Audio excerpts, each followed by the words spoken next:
ہمارے وقاص بھائی جو ہے یہ بزم میلاد شریف جو ہے بہت پرانا مطلب بہت ڈھیر سے جو مناتے ہیں، اور اس کی فضیلت یہی ہے کہ سب سے پہلے اگر میں اس کی فضیلت بیان کروں تو گویا کہ رات ختم ہو جائے گی، لیکن فضیلت جو ہے باقی رہ جائے گی۔ اور یہ بات ہے کہ جو میلاد شریف ہم منا رہے ہیں یہ سب سے پہلے کسی انبیاء نے نہیں منایا، کسی اولیاء نے نہیں منایا، بلکہ سب سے پہلے اگر کسی نے میلاد کو منایا تو سارے جہان کو پیدا کرنے والا رب کائنات نے منایا۔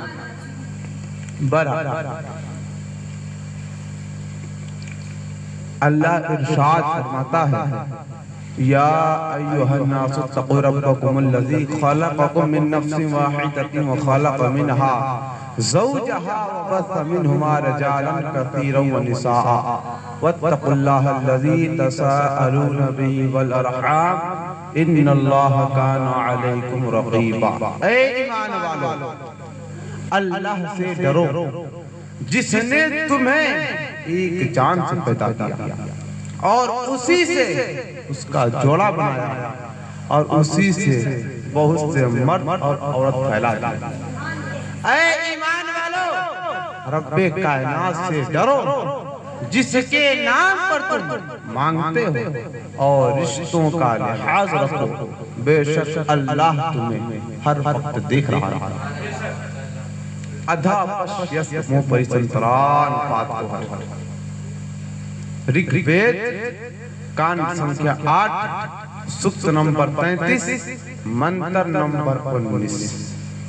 جس طرح قرآن شریف میں آتا ہے کیا کہ رکوع آیت نمبر سورت نمبر ایسے ہی جو ہے سنسکرت میں آیا ہے کیا کان سنکھیا 8 سکت نمبر 33 منتر نمبر 19۔ ادھا پشیس مو پریسنتران پات کو ماتے کا شف لکو دریشن استری ہی پرہا پبو کہ لڑکی جب چلے تو ٹانگ کو سیدھی کر کے چلے، ادھر ادھر مردوں کی طرف نہ چلے۔ یہ قرآن یہ سنسکرت یعنی رگ وید کہہ رہا ہے، حالانکہ قرآن شریف بھی موجود ہے ہن لباس لکم وانتم لباس لہن، کہ اگر عورت اپنے شوہر کے عیب کو دیکھ جائے تو اس پر لازم ہے کہ اپنے شوہر کے عیب کو چھپا لے، کیوں کہ تم اپنے شوہر کا لباس ہو۔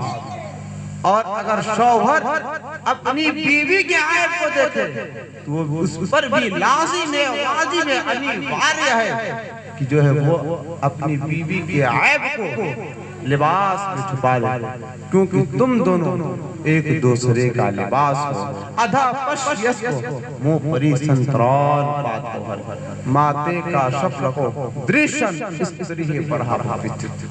اور آگے بڑھئے اتھروید کہتا ہے انومرتا پیتو پترو ماتا بھوتو سن منا جایا پتیے مدھرتی واچن ودتو شنتی با۔ اتھروید کان سنکھیا 2 کان سنکھیا 3 سکت نمبر 30 منتر نمبر 2 میں ہے کہ بیوی اپنے شوہر کے ساتھ میٹھی میٹھی باتیں کرنے والی اور لڑکا جو ہے اپنے والدین کے ساتھ حسن سلوک کرنے والا۔ حدیث شریف میں ہے ایک صحابی رسول عرض کرتے ہیں حضور میرے حسن سلوک کا سب سے زیادہ حقدار کون ہے؟ آپ نے ارشاد فرمایا تمہاری ماں۔ پھر وہ صحابی رسول عرض کرتے ہیں حضور میرے حسن سلوک کا زیادہ حقدار کون ہے؟ آپ نے ارشاد فرمایا تمہاری ماں۔ یعنی اس طرح سے 3 مرتبہ فرمایا کہ تمہاری ماں جو ہے سب سے زیادہ حسن سلوک کا حقدار ہے۔ مگر جب وہی صحابی رسول پوچھتے ہیں کہ ہمارے حسن سلوک کا زیادہ حقدار کون ہے تو لاسٹ ارشاد فرماتے تمہارا بابا۔ یعنی 3 کے بعد جو ہے والد کا مرتبہ آتا ہے حسن سلوک میں۔ تو اتھروید کہتا ہے